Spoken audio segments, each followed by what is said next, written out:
so I have the Schluter bathroom all ready to go, all the walls ready to go to install tile.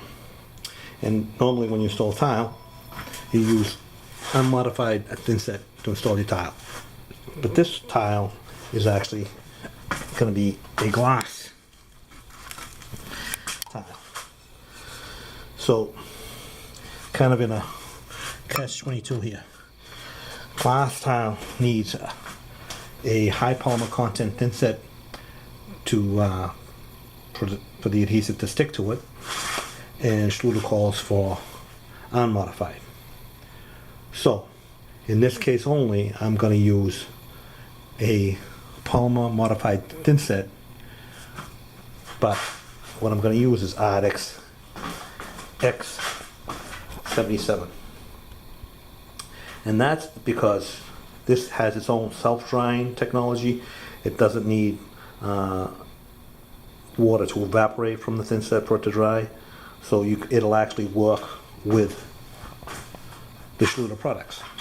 However, because Schluter says you're not supposed to use polymer modified thinsets on their products, that voids the warranty. No problem. Ardex picks up the warranty. So you still have your warranty, only instead of being warranted by Schluter, it's warranted by Ardex. And that's the part where the tile actually sticks. The waterproofing part, I think, now don't quote me on this, but I think it's still by Schluter, that it won't leak, but that if the tile is stuck with the adhesion, is guaranteed by Ardex. So that's where I'm at. Now, this is a lightweight thinset. So this is a 40-pound bag. So actually, it mixes up to the same volume as a 50-pound bag of regular thinset. And this actually takes a lot more water than a regular thinset. So this is actually takes like 8.5, 8.75 quarts of water.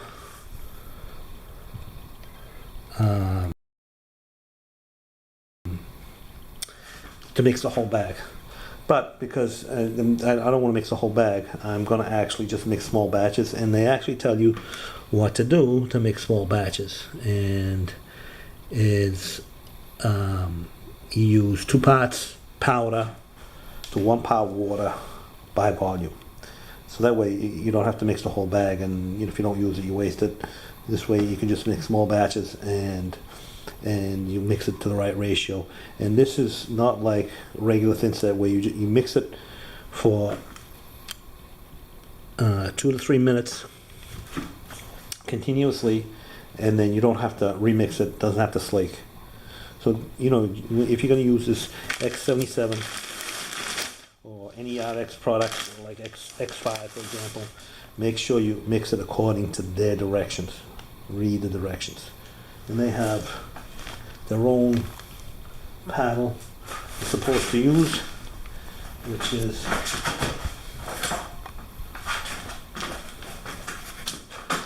this one here. I got to clean this up a bit, but it's their own special paddle they have for mixing their thinsets. So that's what I'm going to use for this shower and this tile. Okay, so I forgot to turn the camera on when I did this, but I just basically I got the bottom row perfectly level, full tile, and then I just built on top of that. Okay, so here's what you need to know about glass tile. Glass is a very special animal. It is probably one of the most difficult types of tile to install successfully. And the reason for that is it moves a lot more than ceramic or porcelain, so you have to make sure you leave room for expansion and contraction. It'll also crack very easy. It's very soft, it's very delicate.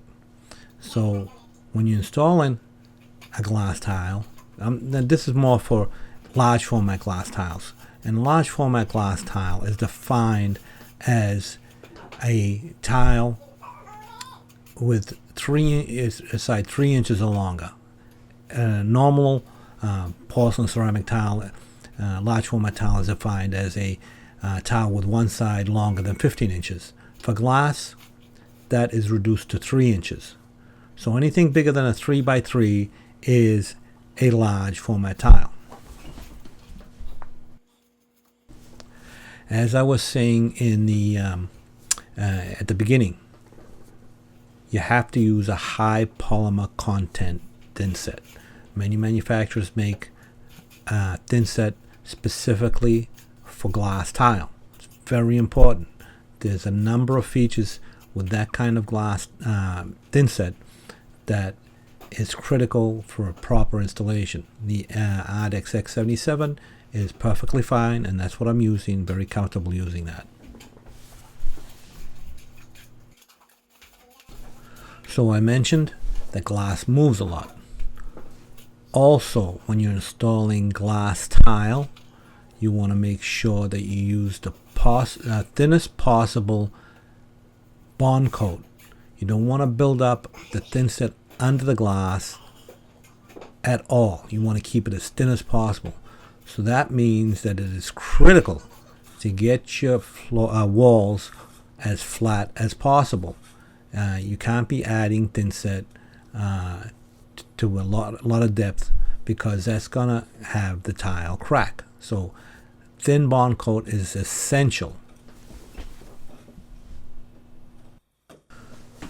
Glass can also scratch easily, so you want to be careful when you're installing your tile that you don't scratch it. And another reason why the Ardex is nice, because it doesn't have the sand or the aggregate in it is very fine. It's a very, very fine filler.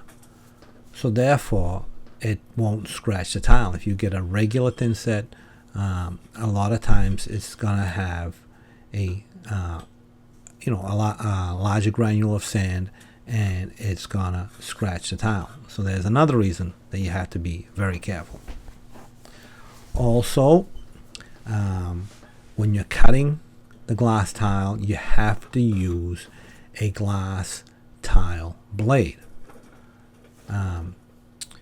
With this particular glass tile, the subway tile, the longer tiles were easy to cut with the blade I had. I have a specialty glass tile, but the Arabesque shaped tile was very difficult to cut. I had to just switch out 3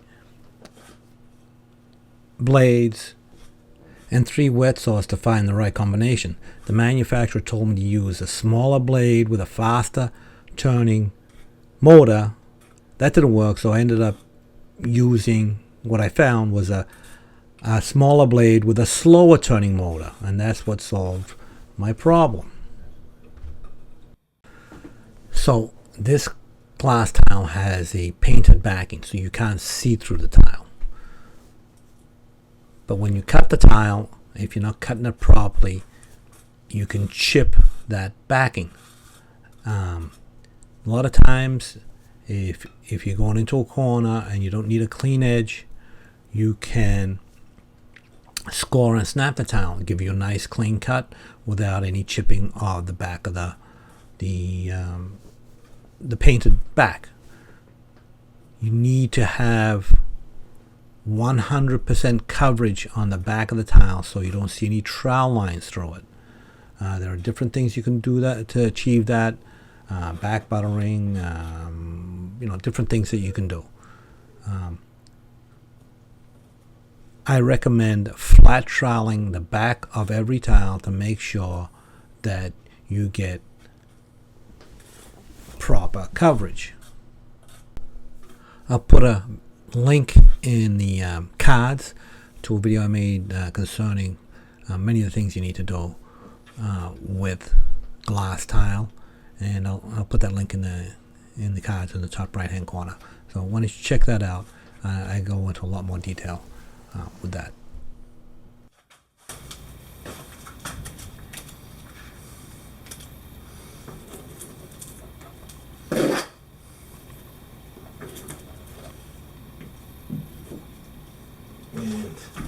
Make sure you put it on the right way too.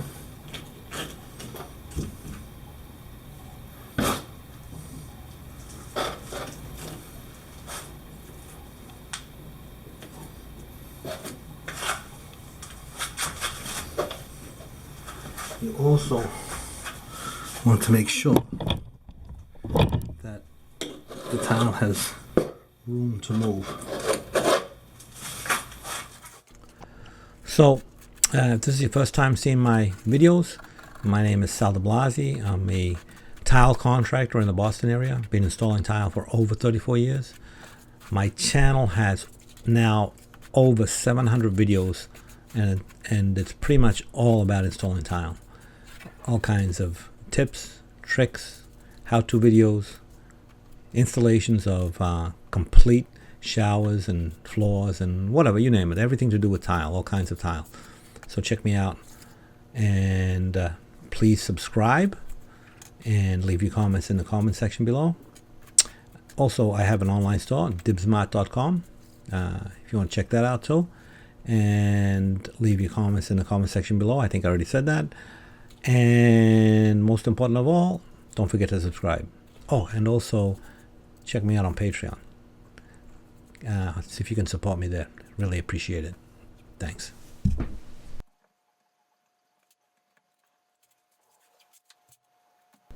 So at the beginning of this video, I talked about the thinset I'm using, which is Ardex X77. Schluter now makes their own thinset. They didn't make it at the time that I was filming this video, but now they make their own thinset. However, the thinset, the polymer modified thinset that they make, which is the AllSet, the Schluter set is unmodified, the Schluter AllSet is modified. The AllSet is not approved for glass tile. It's an A118.15 thinset, however, it is not approved for glass tile, so this video is still relevant.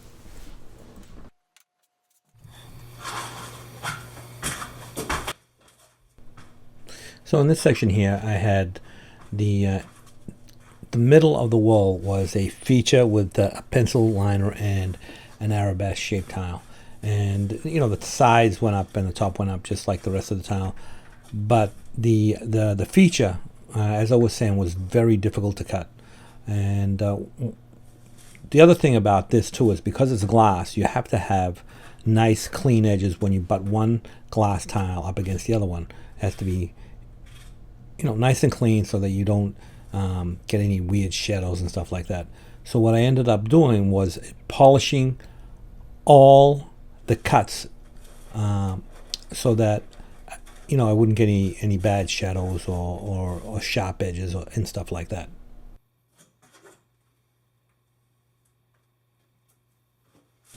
I'll also put a link in the cards for a video on how to polish the edges of the glass tile to get them to look like a factory finish. So I actually pre-cut the whole border, the whole feature and the border, so that I could just pick it up and put it in.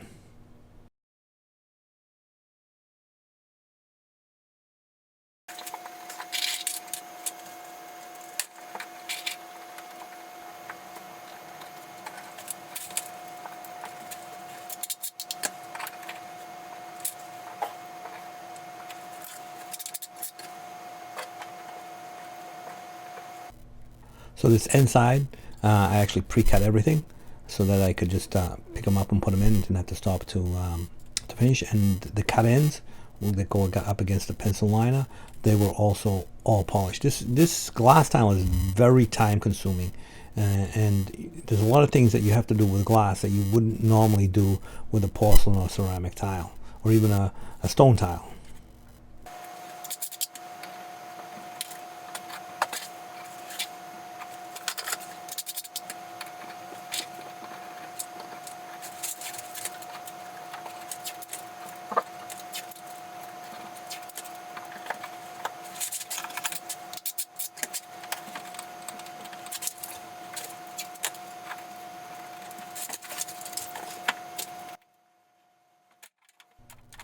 So here I'm checking to make sure that I'm plumb, And for any tile job, you always want to make sure that you're plumb, level, square, flat, and straight.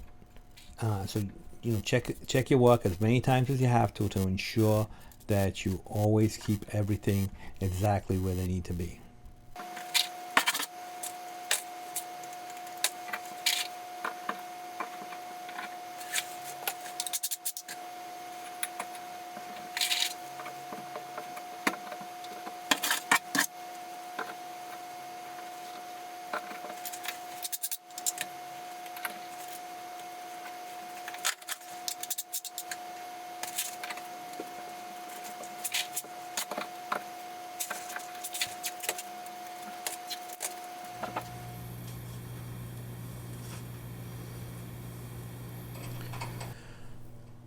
Okay, so I got my thinset spread from some of my feature, and just installing the pencil liner now, and I'm going to make sure those are exactly where they need to be. A lot of times these glass pencil liners are not perfectly flat, so sometimes that can be a problem. Just do the best you can. These ones weren't too bad, but some of them were had a little bit of a bow in them.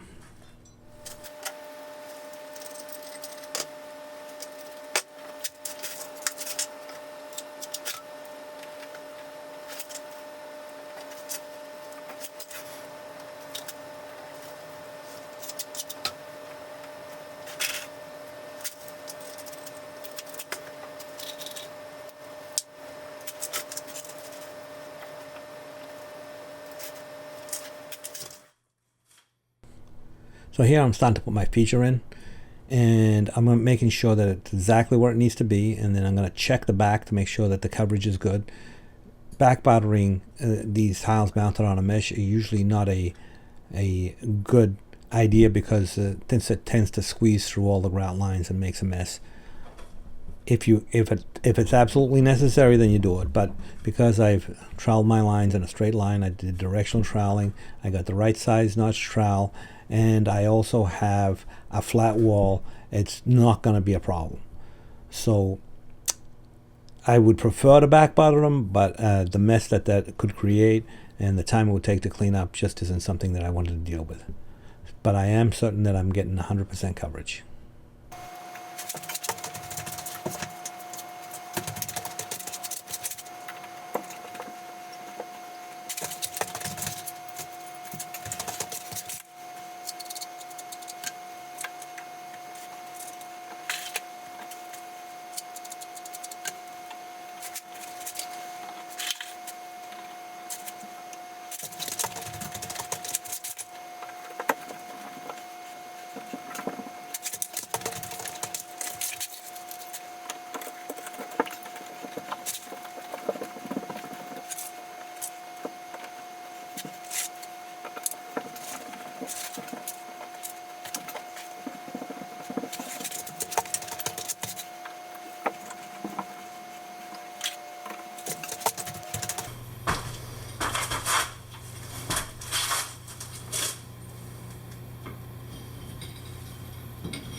So this was the last piece for this feature.